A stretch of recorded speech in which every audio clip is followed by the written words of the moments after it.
1966 में डॉक्टर जाकिर हुसैन, जो भारत के प्रथम मुस्लिम राष्ट्रपति हैं, बाबा के दर्शन में महाकुंभ प्रयागराज में उपस्थित हुए। श्री बाबा के श्री चरणों में प्रणाम करके उन्होंने बाबा का आशीर्वाद प्राप्त किया।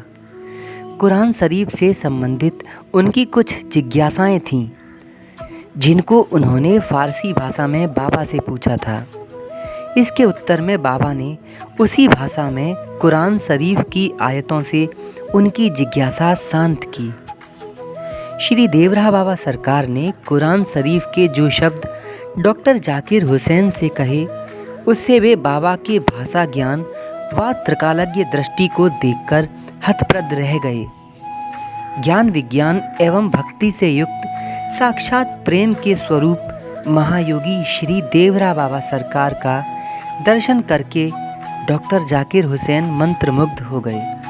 बाद में उन्होंने कहा कि मैं तो जानता ही नहीं था कि पृथ्वी पर आज भी प्रबुद्ध विचारक एवं सर्वज्ञ संत पाए जाते हैं। इतनी विलक्षणता है श्री देवरा बाबा की वाणी में। इसी कुंभ में विश्व संस्कृत सम्मेलन भी हुआ था। इस सम्मेलन के अध्यक्ष एवं अन्य आयोजकों के अनुरोध पर बाबा ने वहां जाना स्वीकार किया। बाबा वैसे भीड़ भाड़ से दूर ही रहते थे। बाबा पर कई सारी प्रार्थनाएं लगी थीं, अतः बाबा ने सहज ही जाने की आज्ञा दे दी। वहां पर बाबा ने श्री हरि स्मरण के साथ कुछ अमृत तुल्य वचन कहे। वेद पुराण उपनिषद शास्त्र एवं पाणिनि व्याकरण आदि से संबंधित प्रमुख शास्त्रों के प्रमुख अंशों को श्री बाबा ने उद्धृत किया, जिससे संस्कृत भाषा की गरिमा प्रकट हुई थी। श्री देवरा बाबा ने कहा था, बच्चा, वैदिक विज्ञान ही परम विज्ञान है। उसी से मनुष्य चिरस्थायी शांति का लाभ कर सकता है। संस्कृत भाषा लोक लोकांतर में भी बोली जाती है, यानी ये देवलोकों की भाषा है। अतः संस्कृत को विश्वव्यापी ही नहीं अपितु ब्रह्मांड व्यापी भाषा कहना अनुचित नहीं होगा।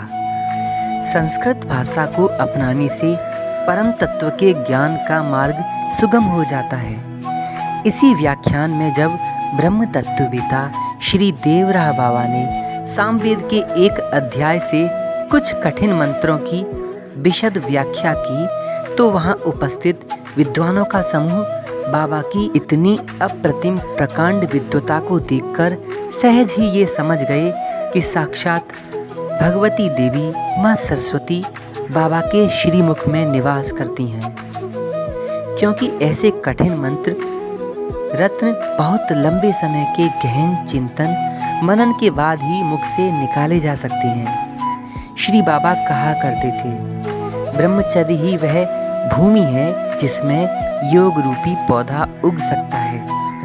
ब्रह्मचर्य की शक्ति से ही कुंडलिनी शक्ति जागृत होती है।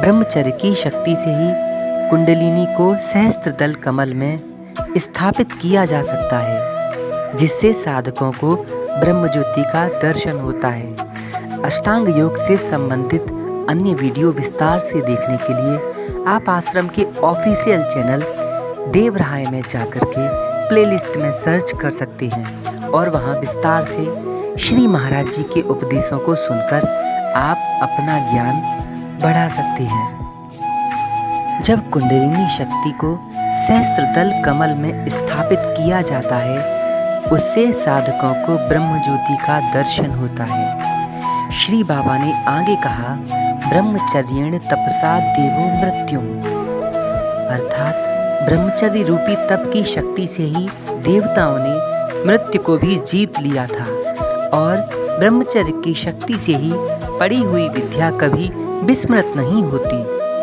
शरीर में स्थित बल, उत्साह, साहस, धैर्य, कांति, तेज, ओज एवं सत्य सभी ब्रह्मचर्य के ही आश्रित रहते हैं। ब्रह्मचर्य और सत्य तो एक दूसरे के पूर्ण पूरक हैं।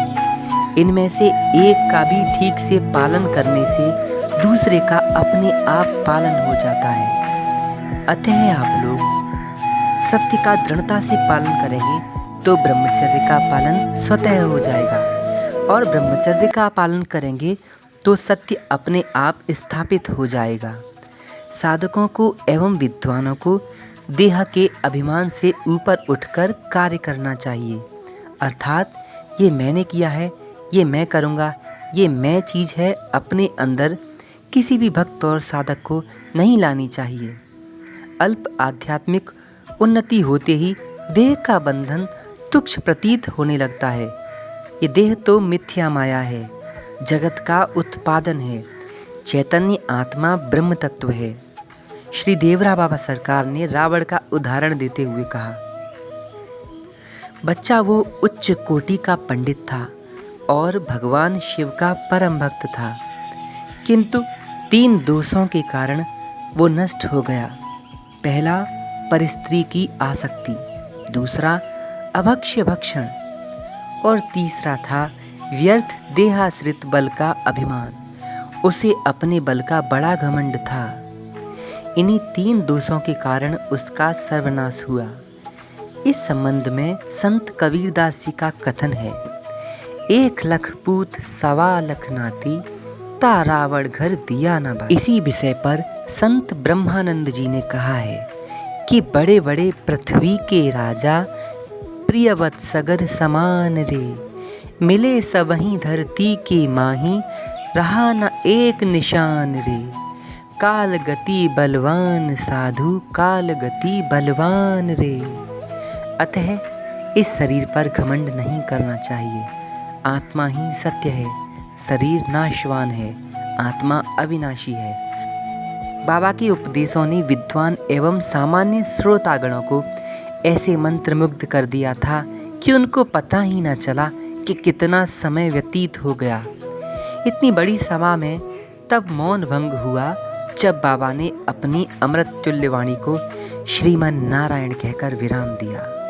उसके बाद बाबा की आज्ञा से उपस्थित सभी विद्वान गणों ने श्रीमन नारायण नारायण नारायण नाम का कीर्तन 5 मिनट सारी भीड़ के सामने करवाया। बाबा की अन्य कथाएं आप चैनल की प्लेलिस्ट में जाकर के सुन सकते हैं। राधे राधे।